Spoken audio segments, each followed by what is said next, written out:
Hello students, আজকে তোমাদের জন্য ক্লাস 8-এর প্রশ্নবিচিত্র 2024-এর ম্যাথামেটিক্সের মডেল কোশ্চেন পেপার 5 আলোচনা করছি। এটা ব্যারাকপুর গভর্নমেন্ট হাই স্কুলের প্রশ্ন। প্রথম কোশ্চেনটা দেখো, যে কোনো 4টি প্রশ্ন উত্তর দিতে বলেছে। একের কোশ্চেন, শূন্যস্থান পূরণ করো। সমদ্বিবাহু ট্রাপিজমের ড্যাশ বাহু দুটি দৈর্ঘ্যের সমান। উত্তর হবে তির্যক বাহু দুটি।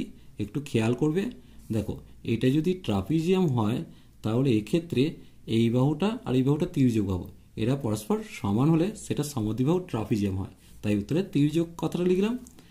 7-18কে -5/6 অনন্যক দিয়ে গুণ করলে গুণফল কত হবে? প্রথমে 7-18 লিখলাম, আর -5/6 অনন্যক মানে কত লিখবো? -6/5, মানে উল্টে বসছে যেটা। এবার 6 দিয়ে কাটলে এটা 3 আসছে, তাহলে কত আসছে? -7/3×5=15, তাহলে গুণফল হচ্ছে -7/15। এরপর দেখো 27কে একটি পূর্ণঘন সংখ্যা এবং কেন, চলো দেখে নেব। দেখো 27 মানে কত লিখবো? 27 মানে লিখবো 3-এর কিউব। যেহেতু 27টা 3-এর কিউব, তাই 27 একটা পূর্ণঘন, কারণ 27কে 3-এর ঘনরূপে প্রকাশ করা গেছে, তাই 27 একটি পূর্ণঘন সংখ্যা। এরপর দেখো 110 ডিগ্রি ও 42 ডিগ্রি কোণ দুটি পরস্পরের সম্পর্ক কিনা লিখি। কারণ দেখাতে বলেছে, দেখো 110 ডিগ্রি যুক্ত 42 ডিগ্রি করলে কত আসছে? 152 ডিগ্রি। তাহলে এরা পরস্পর সম্পূরক নয়, তাহলে লিখব সম্পূরক নয়, কারণ এই দুটো কোণের সমষ্টি 180 ডিগ্রি হচ্ছে না। যদি 180 ডিগ্রি হতো তাহলে পরস্পরের সম্পূরক হতো। যেহেতু 110 ডিগ্রি ও 42 ডিগ্রি সমষ্টি 152 ডিগ্রি, 180 ডিগ্রি নয়, তাই এরা পরস্পর সম্পূরক নয়। একটি আয়তক্ষেত্রের ক্ষেত্রফল দিয়ে দিয়েছে, আয়তক্ষেত্রের দৈর্ঘ্য প্রস্থ কত হবে? চলো একটু দেখে নেব।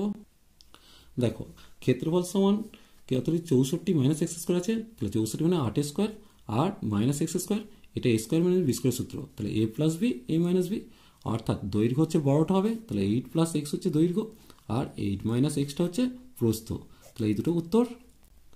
এর পরের অঙ্কটা দেখো, 1-এর 3 ও 3-এর 5-এর মধ্যবর্তী তিনটি মূলদ সংখ্যা লিখতে বলেছে। এই কোশ্চেনটা বারবার কিন্তু আসছে, ভালো করে প্র্যাকটিস করবে। তাহলে প্রথমত হরেতে 3 আছে আর 5 আছে, তাহলে সমহর বিশিষ্ট ভগ্নাংশে পরিণত করবো। 3×5 = 15 করে দেবো। তাহলে এটাকে 5 দিয়ে গুণ করবো, তাহলে উপর নিচে 5 দিয়ে গুণ করলে 5×1 = 5 আর নিচে 15। এটাকে নিচে 5 আছে, তাহলে 15 করতে হলে 3 দিয়ে গুণ করবো, 3×3 = 9, 3×5 = 15। এখন তিনটে মূলদ সংখ্যা, তাহলে কি হবে? দেখো 6, 7, 8, তাহলে 6-এর 15 একটা, 7-এর 15 একটা আর 8-এর 15 একটা, এই তিনটেই মূলদ সংখ্যা। এরপর দেখো দুটি বর্গের সমষ্টি রূপে প্রকাশ করতে বলেছে, চলো দেখে নেব। দেখো প্রথমত অঙ্কটা টুকেছি, এরপর দেখো a² + b² + c² + d², এটাকে ভাঙছি 2ac - 2bd, বুঝতেই পারছো। এবার সাজাবো, a² + 2ac + c² নিলাম, আর এখানে b² - 2bd + d² নিলাম। দেখো এই তিনটা একটা সূত্র, এই তিনটা একটা সূত্র, তাহলে এটা পেয়ে গেলাম a + c তার হোল স্কোয়ার, আর এখানে পেলাম b - d তার হোল স্কোয়ার। দেখো দুটি বর্গের সমষ্টি রূপে প্রকাশ করেছি। দেখো এই অঙ্কটা বারবার আসছে, এই অঙ্কটা ভালো করে প্র্যাকটিস করবে। দেখো এটা মান নির্ণয়ের অঙ্ক, তাহলে এইখান জায়গাটা আমি আগে ক্যালকুলেশন করব। তাহলে বা দিয়ে এ বি লসাগু করলাম, তাহলে কত হবে? a² প্লাস দিয়ে b² হবে সমান দিয়ে 1।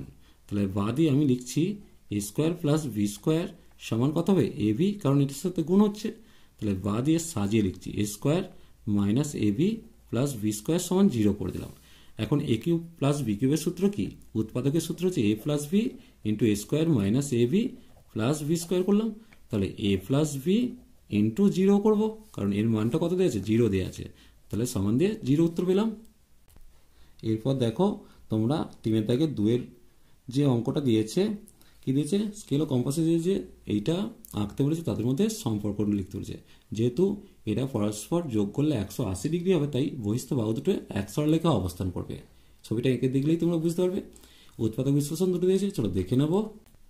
প্রথম দেখো এই উৎপাদকটা করছি, তাহলে এই ক্ষেত্রে কি করব?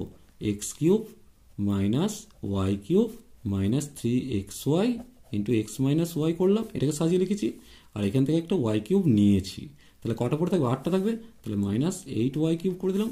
তাহলে দেখো এখন এটা একটা সূত্র, x - y তার হোল কিউব পেয়ে গেলাম, আর এটা 2y তার হোল কিউব, তাহলে a³ - b³ এর সূত্র, তাহলে কি লিখবো?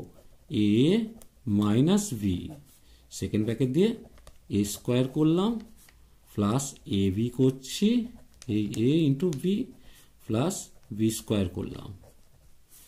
এখানে সেকেন্ড ব্র্যাকেটটা ক্লোজ করছি, সমান দিয়ে দেখো এক্স মাইনাস 3y পেলাম। এবার এখানটা কী করবো, এ মাইনাস বি তার হোল স্কোয়ার সূত্র ফেলছি, x square minus 2xy plus y square করলাম। এটা গুণ করব, দেখো 2xy আসছে, আর এটা মাইনাস 2y স্কোয়ার আসছে, আর এটা 4y স্কোয়ার আসছে। সেকেন্ড ব্র্যাকেট ক্লোজ করে দিলাম, সমান দিয়ে এক্স মাইনাস 3y লিখলাম, এক্স মাইনাস 3y, এখানটা এক্স স্কোয়ার, দেখো 2xy কেটে গেল। আর এখানে ওয়াই স্কোয়ার কটা আছে দেখো, একটা, আর এখানে চারটে, 5টা বললাম, 5টা থেকে 2টো বাদ গেলে 3টে পড়ে থাকছে, তাহলে 3y স্কোয়ার। এটাই হচ্ছে উৎপাদক বিশ্লেষণ এর ক্ষেত্রে। এরপর দেখো 2 অঙ্কটা এটা দিয়েছিলাম, এটা দিয়েছে, তাহলে এর উৎপাদকটা করব। তাহলে এটা খুবই সোজা, তোমরা করবে x square minus y square minus 2x plus 2y করলাম। দেখো এটা একটা সূত্র, আর এখান থেকে কমন নেব, এটা সূত্রটা কি a square minus b square সূত্র, তাহলে x minus x plus y, x minus y করলাম। এখান থেকে মাইনাস 2টা কমন নিলে এক্স মাইনাস ওয়াই হবে, এক্স মাইনাস ওয়াই কমন নিয়ে নিচ্ছি, তাহলে এক্স মাইনাস ওয়াই কমন নিলে এক্স প্লাস ওয়াই মাইনাস 2। দেখো এটাই হচ্ছে। আজ এই পর্যন্তই, নেক্সট ভিডিও নিয়ে খুব তাড়াতাড়ি হাজির হবো। ভিডিওটি ভালো লাগলে লাইক শেয়ার কমেন্ট করো, পারলে চ্যানেলটাকে সাবস্ক্রাইব করে নিও। চলো টাটা, বাই বাই।